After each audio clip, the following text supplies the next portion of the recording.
Run Your Story family. This is Allison Gilliard with Run Your Story, where every story needs to be heard. And what an amazing story you guys are about to hear, and the perfect week to be able to do that as we celebrate our freedom right here in our very own nation. And we get to sit down with a veteran, and that is the incredible, the legendary Mr. Superman himself, Julius McManus, an absolute treasure to our nation and to the adaptive community. Julius shares not only adaptive athlete story, but also he shares about his story prior to being an adaptive athlete. And wow, I think from what I got was, he obviously says never give up and keep pushing. Like, that was just amazing. But he also shares things that we as able-bodied athletes just don't even think about. And so I truly appreciate all that Julius brings to this. And again, just a huge thank you for his service to our community. He is still representing our country so well as an adaptive athlete, and he has big dreams. And I am so excited for him, rooting for him. And what an honor to be able to know him. Truly, truly grateful for that. And so Julius, thank you so much for your story. Thank you for your heart, and for even sharing the dark times and what got you through. And to all of our veterans and to all of our active servicemen and women, thank you for what you do every day. You guys are the heroes for our nation, and we love you. So thank you so much. I have the freedom to go out and run, and a lot of women don't have that. And so I just want to say thank you to all of our servicemen and women, and to families who sacrifice so much to make this possible, including Julius's family. Thank you guys so much for all that you've sacrificed for this country. I do want to put a little disclaimer here, and I do apologize. Gray and I, we have worked tirelessly on this because we wanted this one to be perfect. Unfortunately, sometimes when you interview online, the quality doesn't always come out crystal clear like we would want, and so Gray has tried everything he could. So there may be a couple of parts that don't sound quite clear, and just know that we apologize for that. We are so sorry. We wish we could make that better, but unfortunately we can't, even with all the technology that we have in 2024. But nonetheless, an incredible story, and one that definitely needs to be heard and shared. And so, Julius, I'm truly grateful for you, my friend. And speaking of being grateful, so grateful for those that are powering up the podcast this month, and that is our Patreon supporters, our Patreon family members, aka the rock stars of the running world. Thank you for believing in Run Your Story. And still, every month, I just get blown away by the support that we have for this, and the conversations we've had lately about how important everyone's stories are and how encouraging they are. And that's encouraging to me to know that you guys care and you guys want this. This podcast would not have lasted this long if it wasn't for our Patreon supporters. So they've taken up the financial slack that Gray and I were having to pour in, and they've said, we're here with you, we're running with you, we're a community. So truly grateful for each and every one of our Patreon supporters. You guys have no idea truly how much you mean to Gray and I, and to the Run Your Story community. It's not too late to join. You can join anytime. I call them the Patreon family members because that's what they are. They are the Run Your Story family, and we are one big happy family. So I love their feedback. I love the questions that they give to our runners when we sit down and share them. It's so much fun. So I always look forward to questions. So thank you again from the bottom of my heart for just how much you guys love Run Your Story. So thank you so much. All right, guys, get ready, get set, and let's go run with my friend Julius and his Run Your Story.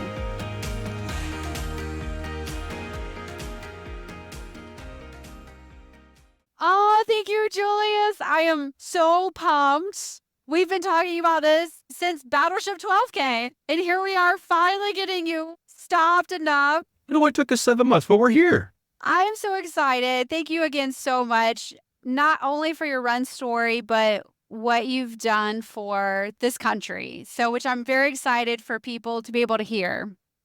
Well, thank you. It was my pleasure to be able to support and contribute. So thank you for having this platform so we can share stories here. Absolutely. So, what is your run story, Julius? All right. So I'm fortunate enough to have 2 run stories, because I am now an adaptive athlete, but I wasn't always an adaptive athlete. So I, at one time, was an ambulatory athlete. I ran track in middle school and high school until I turned 16. 16-year-old boy has other priorities at that time, so sports went by the wayside. And I really didn't run again until I joined the Navy in 1997. In 1997, I was 22 years old, I was raised in Michigan and working construction and didn't see a great way forward. So the Navy was a good option to get out of town, get an education, and opportunity to improve my circumstances. So I started running again with the Navy, averaging about 3 miles a year. And until in 2005, I was recruited for Navy diving. And there's a much higher standard there than what there is for the rest of the Navy. So I learned to run again and really fell in love with it again and started doing 5Ks, 10Ks, half marathons, and I really enjoyed running and was making that transition into triathlons. And then in 2014, while running a half marathon in Guantanamo Bay, Cuba, I had some pain in my left knee. And I'd had some previous complications in my left knee. In 2010, I was stung by a stingray. The barb broke off in my patellar tendon. So that's the tendon that holds your kneecap to your shin. And we didn't realize it at the time, but the barb had broken off in the tendon and stayed there for 4 months because we missed it on the initial x-rays. So it created some complications. We ended up toward the tendon. And so when we went in to do the surgery in November of 2010, we found the chunk of barb still in there. And it created such an infection that we ended up doing a debridement in December and then a second debridement with a drain tube and then 20 hyperbaric oxygen treatments for not to treat a non-healing wound in January of 2011 because it closed and wouldn't heal. Wow. Then we got everything healed up. Life was good. Moved on to my next assignment.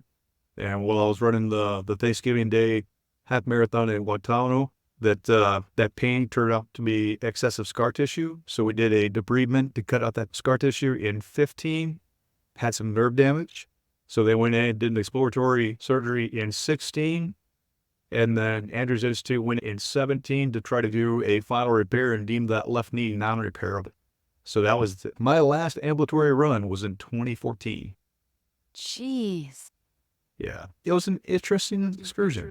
That surgery cost me my vocation. Fortunately, I was over 20 years in the Navy at that time. So the Navy orthopedists gave me an option. They said, well, you can either, go to a retirement or be retired and go to a med board. So I selected my retirement date, was going through my separation physical and was found unfit for retirement because as we were going through the process, we found spinal cord damage, we found a TBI, the right frontal lobe of the brain, and then I developed drop foot and had some lumps on my thyroid. So we ended up going to a medical board anyway, did an extensive amount of treatment. 2018, I was introduced to adaptive sports through the Navy Wounded Warrior program. At that time, it was Navy Wounded Warrior Safe Harbor, but now they dropped the Safe Harbor aspect. Each branch of service has a Wounded Warrior program, and they get together once a year for what's called the DoD Warrior Games. So in January of 18, I was not in a good place mentally. In 17, I lost my dad to cancer. I lost my vocation. As such, I kind of lost my sense of self and was really, as cliche as it sounds, didn't want to be a burr. So I was looking at alternative methods to not be a burden without imposing on my family, right? So how do you terminate your own existence and make it look like an asset? And as a Navy diver, I said, I got a perfect plan. The Navy's going to send me over to Jacksonville, Florida to attend this clinic with Navy Wounded Warrior. While I'm there, I'll just go for a swim. It's less than familiar waters. It'll look like a drowning. Everything will be perfect. There's no damage to vehicles. Everything's clean. I had a plan.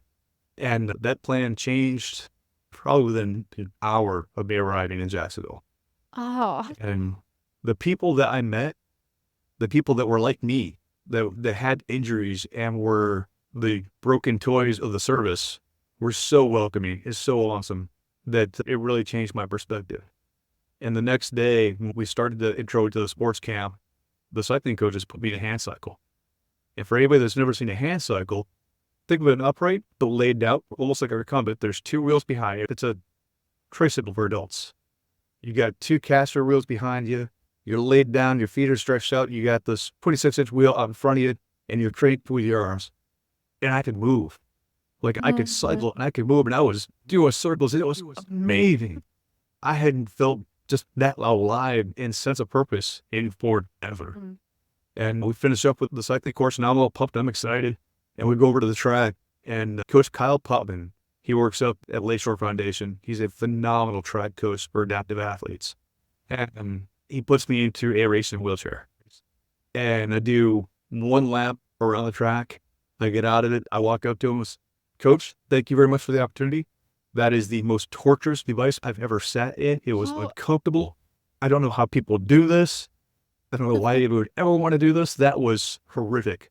Thank you very much for the opportunity, but this isn't for me. What I didn't realize at that time was this intro to sports camp was the Navy team selection camp for the 2018 DoD Warrior Games. So I spent a week and we're trying all these different sports: wheelchair basketball, archery, seated throwing for discus and for shot put, swimming, and just all these different sports, and how to make these adaptations so that if you have an injury where you don't have balance, or you have an injury where you've got a loss of motor function, you can still excel. You can still be athletic. You can still find a purpose moving forward. And so we're there for about a week. I leave, and 2 months later, I get this notice from Navy Warrior saying, congratulations, you've been selected. I'm like, sweet, this is amazing. What am I doing? And they took me up for track because Kyle did not know how to say no. They took me up for cycling, and then I did precision shooting and swimming. And so we go to our training camps and I start learning about the track chair. And it's okay, I'm figuring this out. The biggest thing is he put me in a chair and just said, go do last, figure it out. Find what's comfortable. We're going to work on your body position, but the biggest thing is I just want you to push. And July of 18, we go out to Colorado at the Air Force Academy. So it was my first ever track meet since my sophomore year, and my first track meet as a non-ambulatory runner. And I did absolutely horrible. It was brutal. No. I wasn't last, but I wasn't far from it. Oh, but it lit a spark. And from that spark, we really, a flame grew. 2020, my spine gave out. I ended up going in for spinal surgery.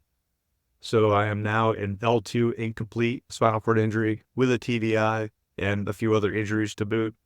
I had reached out to an organization, a nonprofit, and donated a running chair for me. So in February of 2020, I had signed up for the Marine Corps Marathon to train with Team Semper Fi. Semper Fi in America's Fund has this subset within it that's called Team Semper Fi. And they are such an amazing organization. For one thing, Semper Fi in America's Fund is a lifelong organization. So when they take a veteran in, you're covered. You have that person with you for the rest of your life. Oh, wow. And the support that they provide is just second to none. I wouldn't be able to do all the events that we'll talk about in here in a little bit without their support. They've helped me with coaching, they've helped me with equipment, and beyond that, they've helped me with learning nutrition and strength training and learning how the mobility programs, and tried to make me a well-rounded, educated athlete that can have longevity in the future. But 2020, I started in the track chair and was supposed to do my first marathon ever. 2020 was what it was, and things happened. So I didn't get my first marathon until December of 21. I did the Panama City Beach Marathon, 3 hours and 37 minutes. I was one of 2 wheelchair athletes, one of 3 adaptive athletes. Wow. We had one athlete who didn't have the function to be able to get into a racing wheelchair, so he hand cycles, because that is one of our adaptations for marathon distance and for half marathon, and so others as well. As long as we have kind and courteous race directors that understand the adaptive part of that. But it was great. Loved it. Signed back up with the Semper Fi and America's Fund Runner Battalion again for the following year. I'm actually in my 4th year with them this year. Mm-hmm. So this year I will run my 3rd. This will be my 3rd Marine Corps Marathon this October. And I don't even want to think about how many marathons we've done since then. We've had a busy schedule. I was going to say, you've been all over. I have. So we had 21, did the Marine Corps Marathon, or 21, we did the Panama City Beach Marathon. 22, we did the Marine Corps Marathon. In 22, I did the entire Disney series of races. I uniquely got lucky and was able to get the Challenge series for all 4 of their races. Okay. So Dopey, I think, was probably the hardest, because for anybody that doesn't know the Disney Dopey, you come in on Wednesday, you do a 5K on Thursday, a 10K on Friday, a half marathon on Saturday, and a marathon on Sunday. And that was a fun challenge. And coincidentally, my second fastest marathon. So it was a good time. I finished that at 2:47. Wow. Yeah. And then got picked up for the DoD Warrior Games again in 2022. So I ran track there, put up some impressive numbers. I walked away with 9 individual gold medals between track Wow. and cycling. And then some team medals because I played wheelchair basketball, wheelchair rugby, and seated volleyball for the Navy. So we did gold, silver, and bronze respectively in those sports. So we did well. And then 2023 was a busy year. We did 27 events last year. So between playing wheelchair rugby with Oscar Mike, with the Oscar Mike Foundation, they've got this amazing wheelchair rugby team. They let me come up and play a couple tournaments with them. And so we figured out that my function is a bit more than what qualifies for wheelchair rugby because that's a quad sport. So stepped away and I was accepted into USA Paratriathlon. So we started down that journey. We did 3 paratriathlon races last year. That's and incredible. qualified for U.S. Nationals, which is where I'll be next weekend. And got picked up for the U.S. Invictus team. So we went to Dusseldorf, Germany last year and spent almost 3 weeks in Germany where I competed in track, that was so amazing. I won gold in the 1500, silver in the 400, and bronze in the 200. And I think that at 6'3", 230 pounds, I'm a little bit big for the 100. So it takes a little bit more to get this moving in the chair. But it was just naturally an incredible experience. Had a great time. Met some wonderful people from all over the world. For those that aren't familiar with the Invictus Games, this is a Paralympic movement or Paralympic style movement for veterans and municipalities from around the world. So I think we had 23 nations represented. They're wounded, ill, or injured service members that competed. And some of these nations, like Colombia, sends their sons, folks that are on their Paralympic team to compete there. So it was such a privilege to be able to represent our country again and to be able to compete and try to represent us well. It's just an absolutely incredible experience.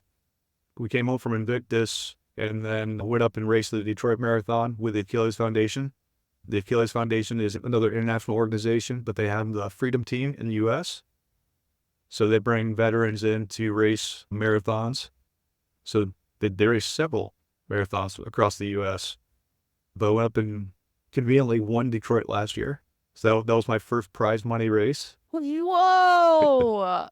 And the week after I ran Detroit, we ran the Marine Corps Marathon, and I qualified for Boston at the Marine Corps Marathon. Of course you did. So I start my year here locally. I live over in Santa Rosa Beach, Florida. So I start my year with the Seaside Half Marathon every year. It's a wonderful race that supports one of our local charter schools. And it's a great fundraiser for them. Phenomenal community. They closed down 30A for the race. And I've ran that for 4 years running. It's just been a great time to run that. And it's a nice early to mid-February race. So it's a great way to kick off the year.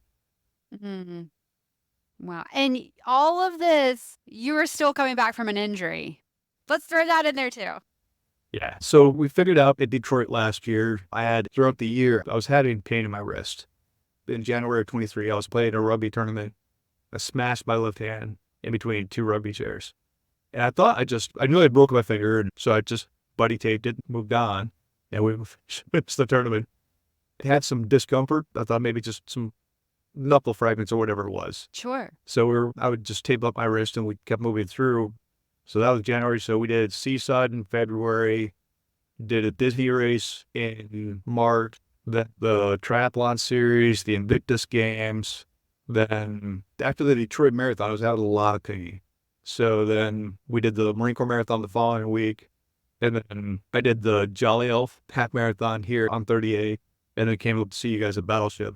And after I saw you guys at Battleship, I finally made it to a doctor. And they thought that I had just lost some cartilage. So they wanted to go in and clean things up. So Andrews Institute went in and we scheduled it for January 3rd. I canceled my Disney dopey plans. I went in January 3rd and they discovered that I didn't have a cartilage issue. I had broken the tip of the ulna off.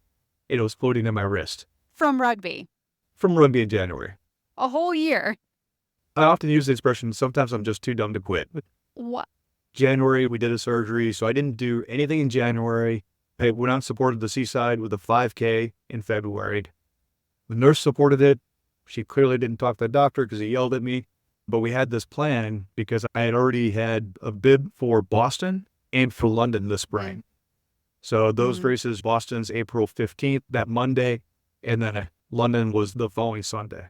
So 2 races in 6 days. So that was the goal. I'd already qualified, so I wanted to make sure we got into those.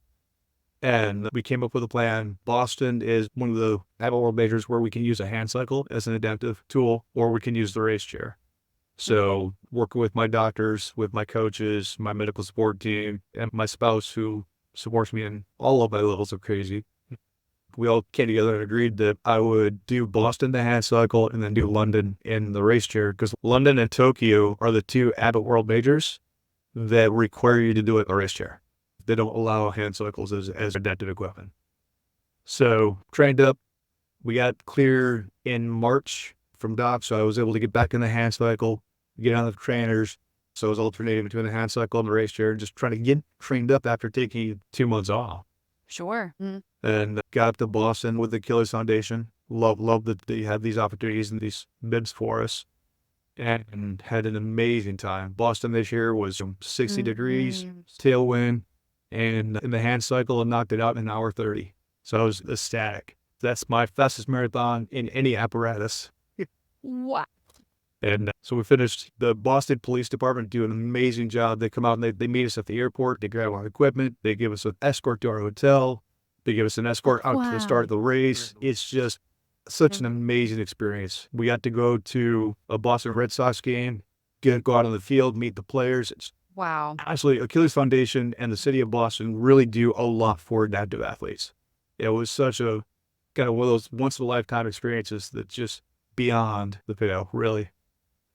It broke my heart because we finished the race and I had to leave Boston that night because I had to be home Tuesday morning to repack all my equipment, to unpack, repack, and fly to London on Wednesday.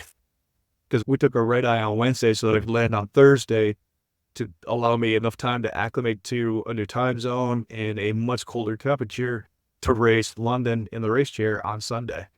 And you did it. And we did it. We did it. We made it there. Again, my wife was so incredible. She helped support everything there, helped me with all my equipment.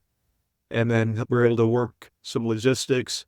And then the day before the race, a couple of friends of ours from over here flew over to help support us on the race day. And then for some international travel afterwards, just amazing pictures and just great people after the race trying to deal with the crowds and deal with the tube and try to deal with our equipment, which you've seen our race chairs. They're not small pieces of equipment. I really do applaud the UK. Their ADA accessibility for persons in wheelchairs is almost second to none. Wow. Really. They've done an amazing job for the age of their buildings and for the history that's there. They really have made modifications to accommodate persons with wheelchairs and even persons with additional equipment to be able to move around the city and have access to everything. It's very nicely marked out, super friendly from the police to the citizens. Everyone was just great. And the crowds were just amazing. The crowds along London are just, they keep you motivated. And I have to say, I think London was probably the hardest race I've ever ran. I didn't put in the training that I would normally put into because I was focused on recovery to be able to achieve the event.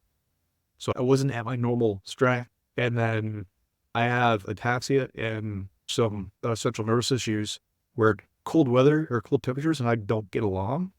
I get very spastic when it gets below 45. And we started the day at 40 degrees and the winds just picked up as we went through. So the whole back half of the race was headwinds. So I was very happy. I finished at 2:47. So it's still my second fastest marathon. Though it was the first time I ever seriously contemplated a DNS because I was so sore and having a hard time pushing through. And there's a young lady that lives over there, Beth, who I had met through the Walt Disney program. So she's a wheelchair athlete that comes over and does the Disney races. And I heard her screaming from the side. Stop, looked, I didn't stop. I turned my head and that was Beth. I'm like, And it just that gave me enough to be able to get through to finish the race. Oh, man. That crowd support was everything. Man, Julius, gosh. So obviously there have been some lessons that you've learned from running. Yes. First and foremost, train. Don't just think you're going to go out and push a marathon after not training for 2 months and think you're going to be okay. But I think the biggest lesson that took me the longest time to learn was just how to warm up my body and how to keep the mobility safe and how to feed my body so that going into back-to-back events or going into these series of events, how do I have the nutrition program and then as well as a stretching routine and a warm-up routine and what's going to work to help keep me functional and have the right amount of caloric energy to be able to compete and be where I want to be at the finish line. Sure. Wow, man. Also, you talked about a little bit about how you had this moment where you just wanted to give up, but now because of the Wounded Warriors and all this, how is that mindset? I don't want to say it was a switch because it wasn't just a switch. It took time. I spent years talking in therapy and having these conversations and going through, particularly with the TDI, the amount of different therapies that we had to go through from speech therapy to be able to have a fluent pattern again, to art therapy, music therapy, yoga therapy, traditional therapy, the CBT, so cognitive brain training therapy. We've gone through quite a bit of therapy to get through to process 22 years of naval career, service in Afghanistan, service in Iraq, body recoveries in Palau. So we had some PTS issues to unpack, but also Sure. how do you move forward? How do you deal with most people's fear? What happens if I can't use my legs? What happens if I can't use my arm? I'm in a position where as an SCI, I don't have sensation below my knees. Because of the surgeries and everything on my left knee, I have minimal function on my left side of that knee. And because of my right side brain injury, I also have reduced function in my left arm. It's where I've got great strength and grip strength and everything in the right arm. The left side, it's about half of what the right is. Wow. So learning to improvise, adapt, overcome, shift my perspective. The expression that I hated the most is the new normal, right? Mhm. How do you face that new normal? How do you move forward? And it's, for me, it really has been through adaptive sports and through running and triathlon and having that next thing to look forward to. Like I said, we've slowed down this year. I'm only doing 1 to 2 events a month, but it's that next race. All over the world. I'm done with international travel until next year. We went ahead and got that out of the way. We got to knock down in April. But it was a trade-off. My wife and our friends came out and supported me to race in London. But since we were there, we did a British Isles cruise. So we went to Ireland, Scotland, took my wife to Paris because those are important things. Absolutely. So it is a trade-off. And I wouldn't be able to do what I do without the amazing support of my coaches, my wife, the adaptive sports community, the understanding and comprehension from race directors to be able to accept adaptations, or racers with adaptations. And the running community has been so amazing and so welcoming to those of us with adaptations that so long as they don't have their headphones on, we get along great. I'm getting emotional because, as we said earlier, you and I got to meet at Battleship 12K. Yes. And then, so we chatted a little bit, but then I got to give you your medal Right? when you crossed the finish line at Battleship 12K.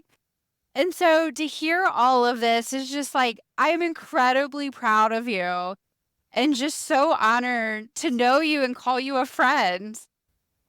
Thank you. I wouldn't be able to do it without your support, without friends like you that help, one, have this amazing platform to be able to raise awareness and have these great conversations. Thank you. Oh, man, you really made me cry, my friend. I'm sorry. Jeez. Oh, so I have to know, because you've traveled literally all over the world. Yes. What has been your favorite race? The next one. Oh, okay. The next one, you never know what you're getting into. Marine Corps Marathon's the only one I've done repeatedly. Okay. I love the crowds there. And it's, for me, that's if I had to pick a race, that's probably the race. Just because of I go up there with Team Semper Fi, so we bring 80 to 120 veterans with disabilities or injuries, right? Wow. So people who have survived cancer, people who are running on prosthetic, people with brain injuries, people who run the gambit of injuries from their time in service. And not just them, but their family members. So like this year, I am so excited. My son Colin, who's 20 years old now, just turned 20, he's a first responder here locally. He's an EMT in Okaloosa County and works as a surf rescue lifeguard down here on the beach. He's going to go run his first marathon at Marine Corps Marathon with me this year. Oh, that's incredible. Right? How exciting is that? In the crowds in DC, we talked about the crowds in London and how motivating they were, and to have Beth there as just by happenstance, somebody that I knew from another race to push and motivate. The crowds in DC are so incredible. The way they line the streets and the motivation that they bring and the energy that they bring. And there's 1 mile as a veteran with combat experience that means so much to me. They have this 1 mile around mile 16 that's called the Blue Mile. And there's a picture of every KIA from OIF and OEF. So from Iraq and Afghanistan. It's just, there's no music, there's no support. It's just quiet.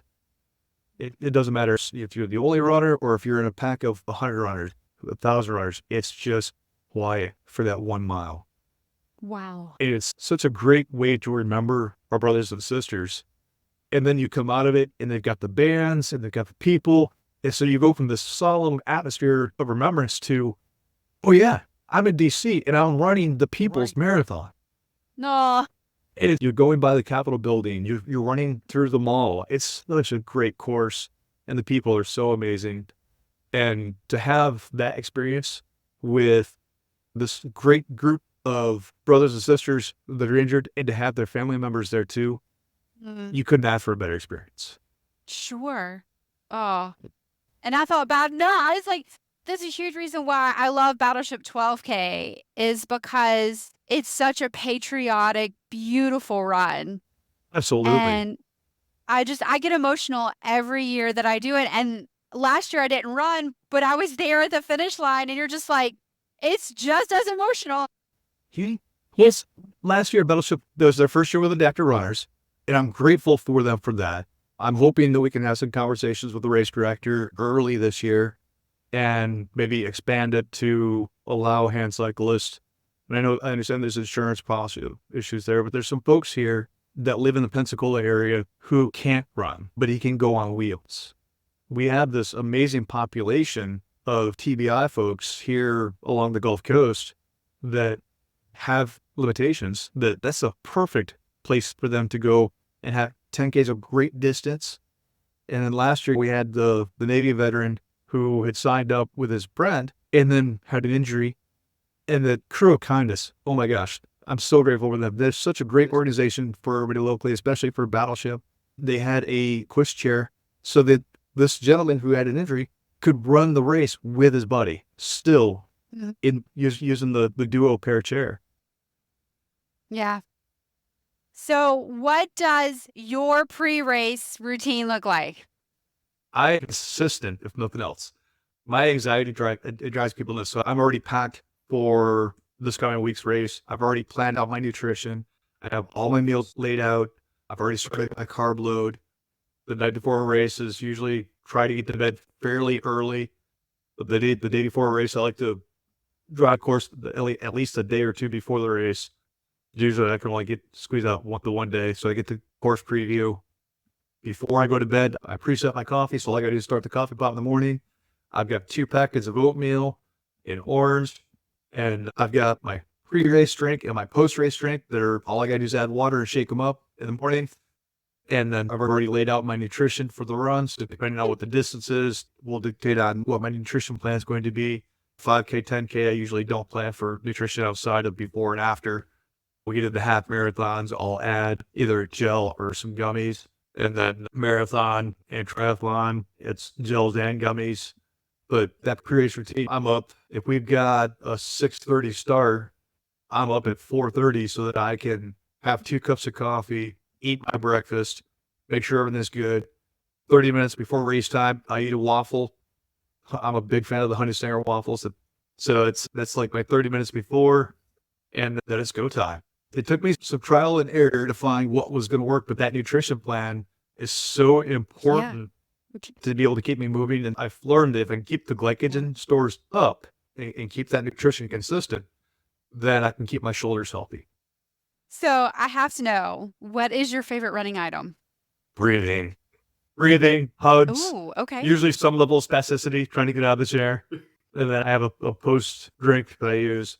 Okay. I'm a bit of a nerd when it comes to these things. So the World Health Organization did a study. There's a great white paper out there that was done about 3 years ago that kind of goes over what works, what doesn't, what's placebo, and what actually has a benefit. And they found that there's 3 branched chain amino acids in tart cherry that actually legitimately help in recovery significantly. So Okay. that's, I've been consistent, and not to throw an advertisement out there, BPN makes a great recovery drink. They have relabeled it as recovery. That is 4 ingredients, the 3 branched chain aminos that work, and tart cherry. The watermelon flavor is phenomenal. But that's my post-workout, my post-training, and my post-run. So it consistently, anytime I finish an exercise or finish an event, for whether I'm doing 2-a-days or just 1 workout a day or a race day, that's in my wheelchair, in the cup holder, ready to go. So that as soon as I'm out of my racing apparatus and back in my day chair, that's what you'll see me drinking. Wow. Okay. You're going to have to send me that link. Yeah. I'm going to try that. I don't work for them. I'm not sponsored by them. This is just friendly. You should be. So they're another kind of Gulf Coast local company. They're out of Texas. And it's another veteran that started the company. Right? So I like to support veteran-owned businesses. So, and he's a little bit more motivated than I'd like this, but to each their own. There's some guys out there that just a little moto. So I have to know. Yes. What is your favorite running item? Oh. Okay. Sounds silly. My water bottles. Ooh, okay. So if I'm in a hand cycle, I have a giraffe water bottle. Okay. The hose comes up. I can clip it right here. So I've always got something to drink right there. And then I just changed out race chairs last month. So I'm now working with a new Camelback. Before that, I had a water bottle from Radio Gitmo with a tube that ran up. It's like a triathlon tube. They ran up through my chair. Okay.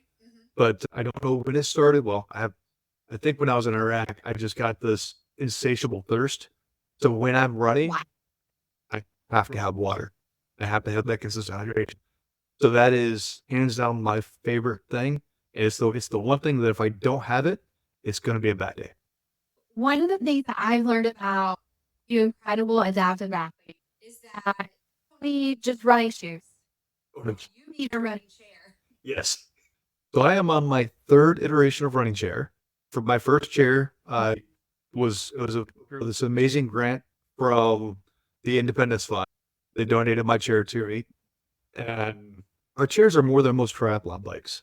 So in 2020, the chair by itself, I think the frame was $4,200 or $4,500. And then it didn't take me long before a standard chair comes with spoke wheels and you've got a hand ring. And it didn't take me long because of my size that I started bending spokes in my push. So I made the transition from spoke wheels to carbon fiber wheels, which I think when you saw me, I was using carbon disc wheels. And those start at $2,500 a pair. So I was very fortunate. Veterans and Athletes United provided me with a grant to be able to pay for my wheels. So I made the transition to wheels. And then as I've grown in the sport and I've trimmed down a little bit and my reach has extended. So I went from a 15.5-inch hand ring to a 16-inch hand ring. Because our hand rings should go from about, there's a divot here up to your knuckle. That's your base measurement. And then you can go the 1/4 to 1/2 inch on either side of that, depending on where your function is. For me, because I've got long arms, I can push out to a 16-inch hand ring, but those hand rings are $300 a pair. So this quickly adds up. I used that chair. It had a bar in front, so my feet were in front of me. So if you watch the Paralympics this year, Howie Sandborn is going to be the one U.S. male wheelchair paratriathlete. Wow. But he has his feet out in front of him. No. There's the pros and cons to that. And for the way I was, for me, my torso low enough, so I needed to make some adjustments. So I worked with Chris down at Carbon Bike, and we designed a chair where I could run my legs underneath the axle. And so that chair, just the frame was $6,000. Okay. So by the time we had figured this out, my wife and I said, I'd saved the money through my vocation and earnings and things. And so I bought that chair last year, and it worked good, but it's heavy. And I didn't realize how heavy it was until we were in London this year. And between the headwind and the hills, I realized just how heavy that chair was. And so I went to the VA and asked them, I said, okay, I've been racing for 4 years now, consistently. I've accomplished these things. I've qualified. I've met standards for USA Para Triathlon. I'm hitting the A standards for USA Track and Field. Can you help me with a carbon fiber chair? So they said, get us a quote. So I worked with Steven down at Top End, and that they make the Top End NRG carbon fiber chair that starts at $18,000. So yeah, it's not a cheap sport. It was scary. I worked with Steven. We did the measurements. He made this amazing chair. It's a kneelers. My knees are now above the axle. There's all these little adjustments you can make as far as where the axle's forward and axle's back, your body position. All these things go into play. So for track, you want this light as possible. For marathon, you want it as aero as possible. For triathlon, you need to be able to have this quick transition in and out and be able to get into an aero position quickly and still be able to make turns. So for me, my axles are a little bit more forward so that I have a tighter turning radius. And so I got my new chair from the VA. Very grateful for that. That was absolutely huge. And what a difference. Sure. I went from pushing 13, 14 mile an hour sprints to getting over 16 miles an hour in a sprint.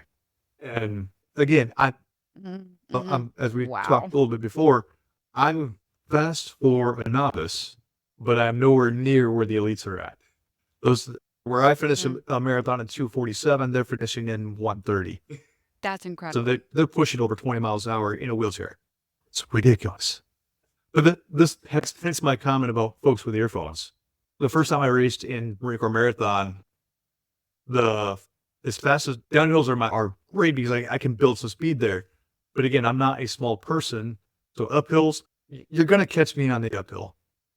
And Marine Corps Marathon starts with 3 really nice big uphills. So I got behind the crowds. And as we were coming downhill, I was in the crowds and trying to, on your left, on your left. Well, there was a gentleman that had his earphones in, couldn't hear me. Everybody else is yelling at him.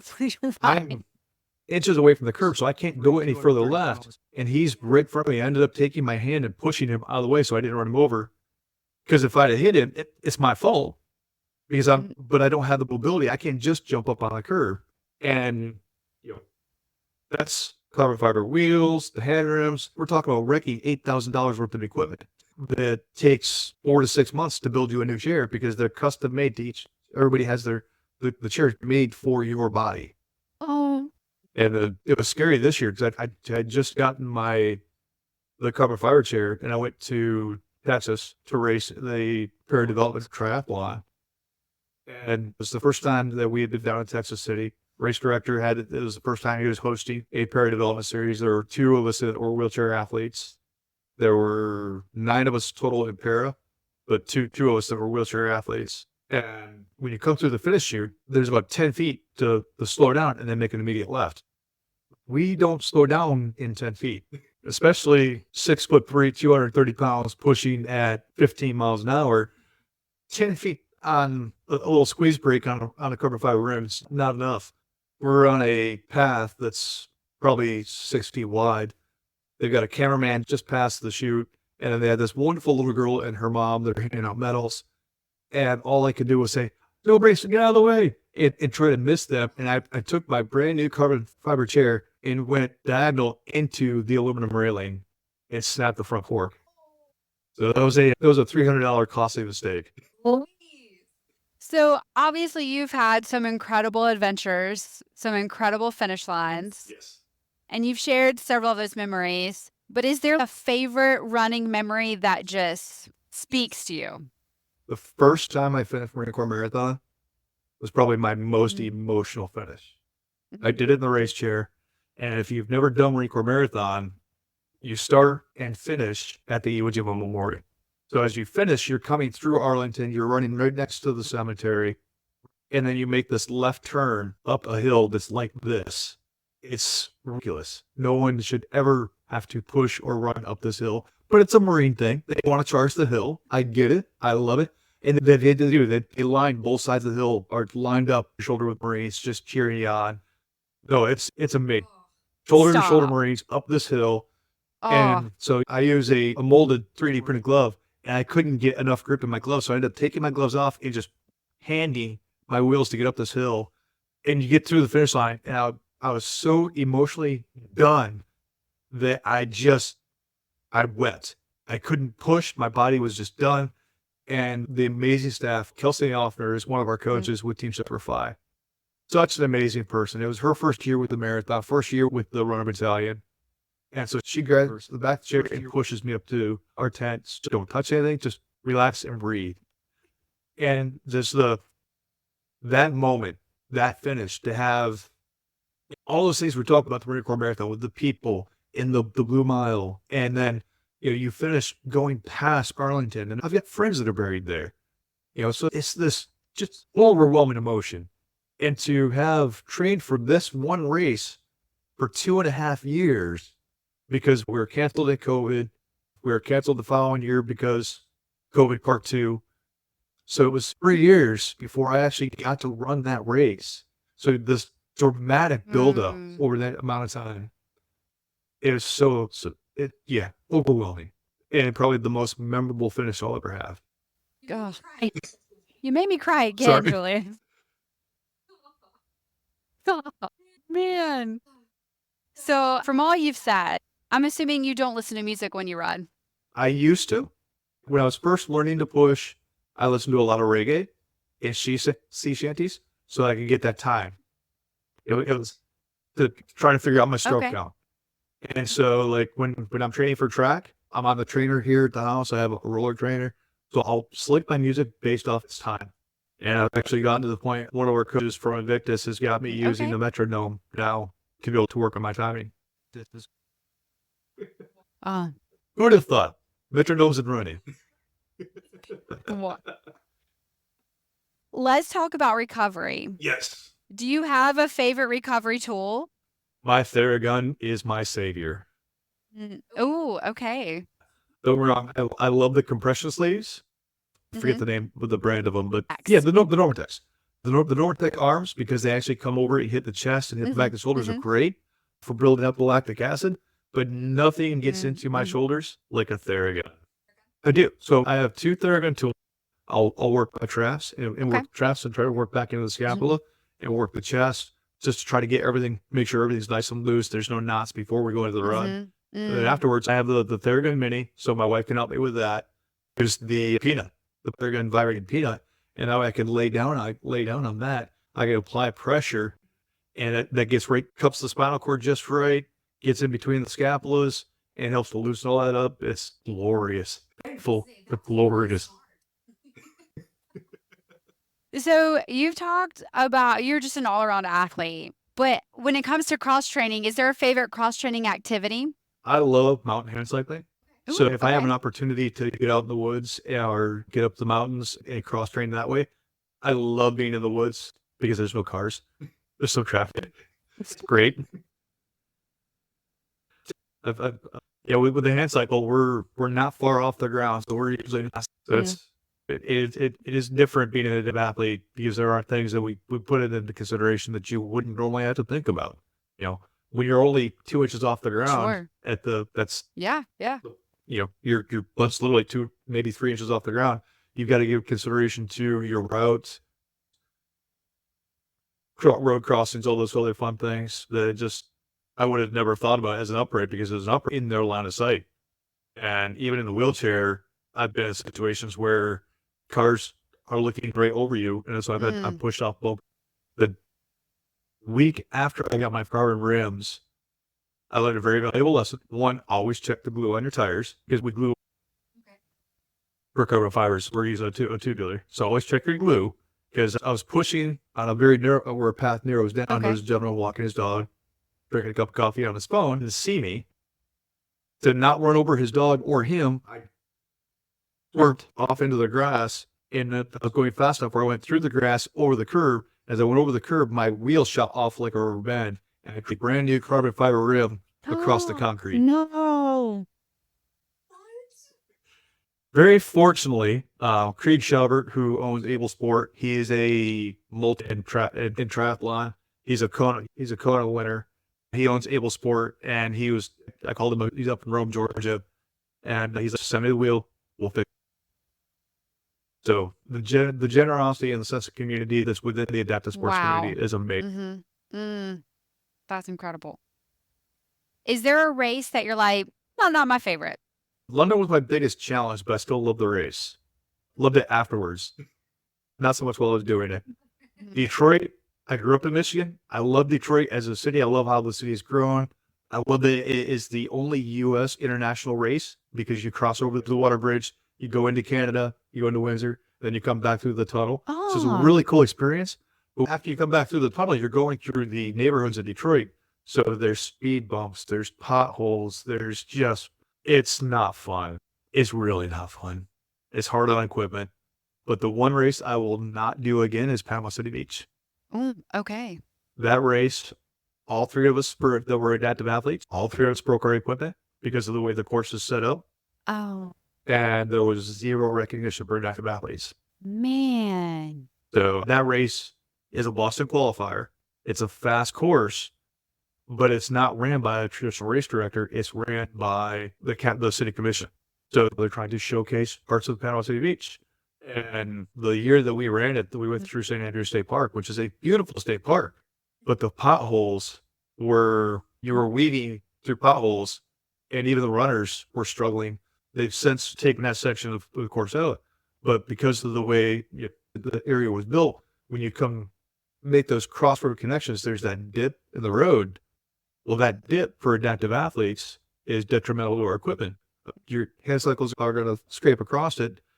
And depending on the race chair, the other athlete that came up out of Orlando broke her compensator. And that's how we keep our front wheel straight. So it wasn't a friendly race. The race director said, hey, we realize you're here. We're going to send you out 2 minutes early. We've had to change the course because there's construction in this one area. We changed the turnaround up here. So instead of going straight out up here park and turning left, we need you to turn right. There's a turnaround down there. It's clearly marked. We're like, all right, great. We go down and we didn't find the turnaround. We did an extra 2.5 miles because there was nobody at the turnaround. It wasn't clearly marked. So where we had that advantage of being out in front of the runners, so we didn't have to try to weave through folks. Yeah. We ended up coming back. We went down to an intersection, and having worked in Panama City Beach and been familiar, I looked at the other direction. We missed it somewhere. We got to turn around here. So we turned around because we're dealing with traffic. Sure. And so it wasn't a safe environment. All three of us provided feedback to the race directors, to the county, and none of us got any response. I am so sorry. Wow.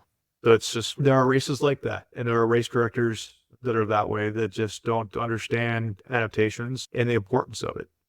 And it's unfortunate because it could be a great course. It is a fast course, so it's a Boston qualifier. Grandma's is the best course, but it's a Boston qualifier. That's the fastest course. But that's Panama City Beach is a race I'll never do again. Wow. Man.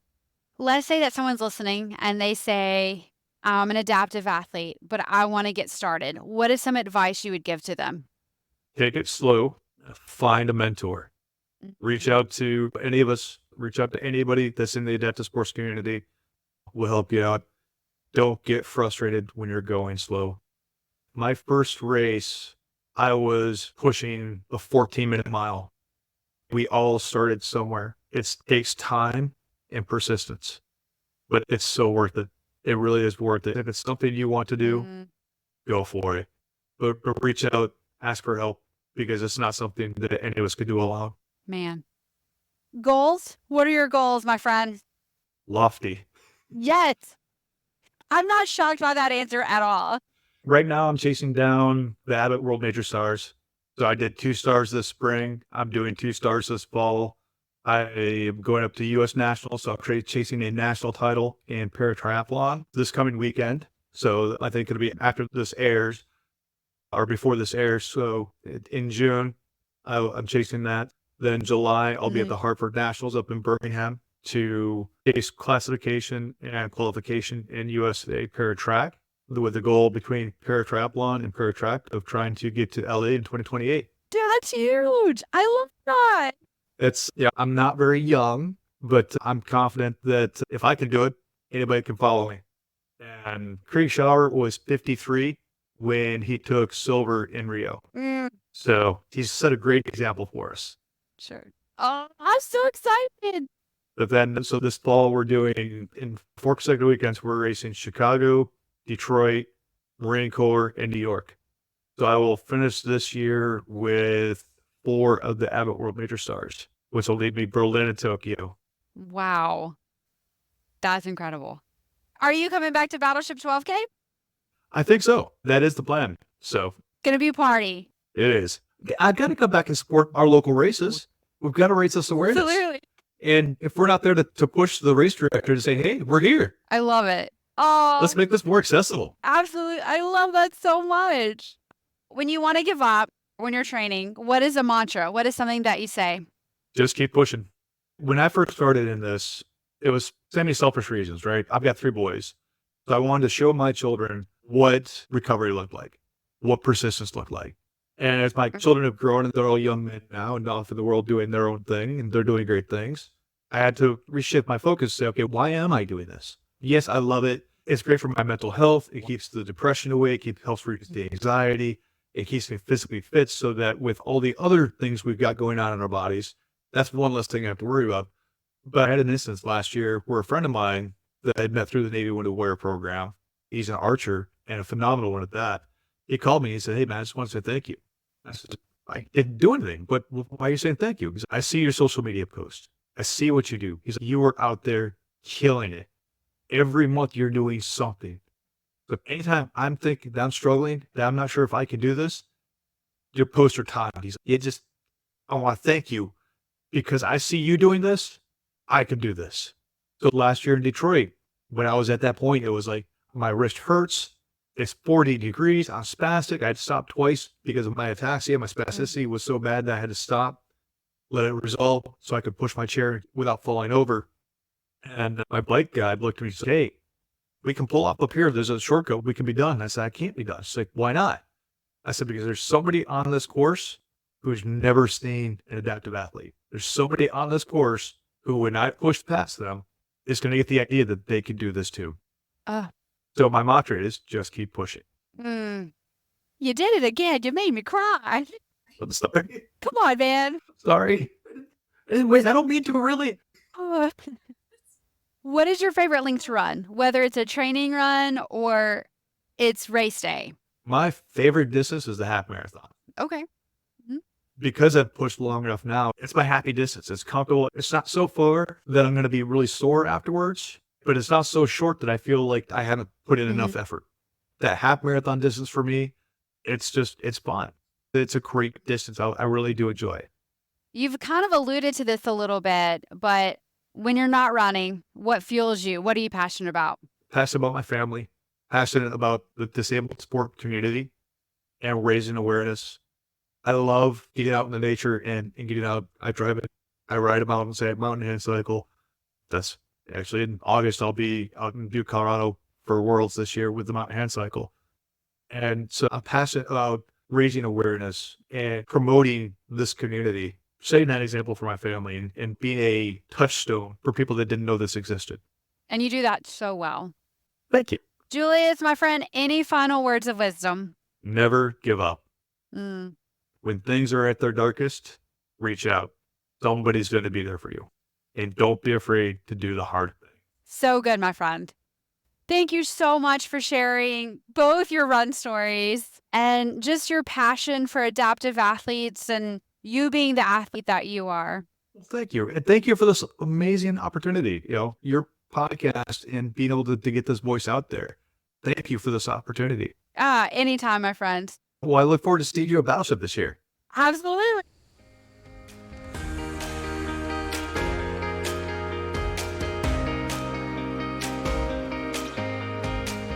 Wow, so good. Thank you, Julius, for your heart, for your grind, for who you are, and for the love that you have for not only the sport, but for people. It's absolutely incredible. And it truly was so fun. We got to meet at Battleship 12K at the expo.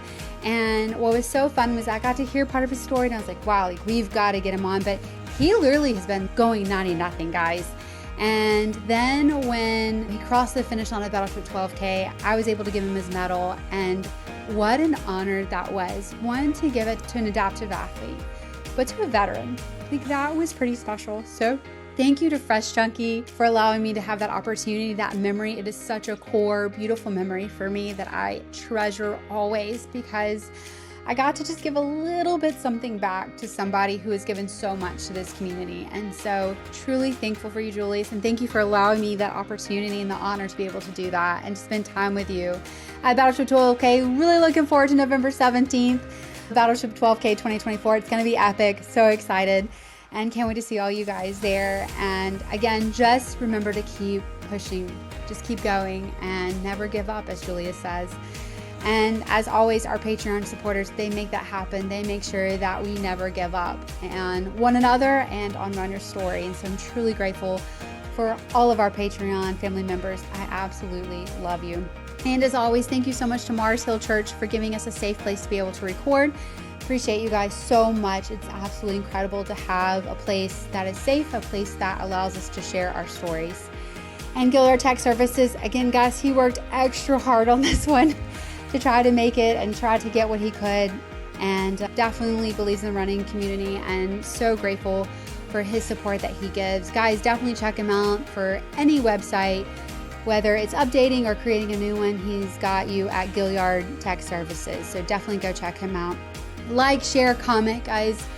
It is the week of July 4th. What better way to show support than sharing this incredible story of a veteran who has literally kept pushing forward, and it's absolutely amazing. And again, I have such deep respect for our veterans, and I was truly honored to be able to share Julius' story. And so thank you, my friends, so much for this opportunity.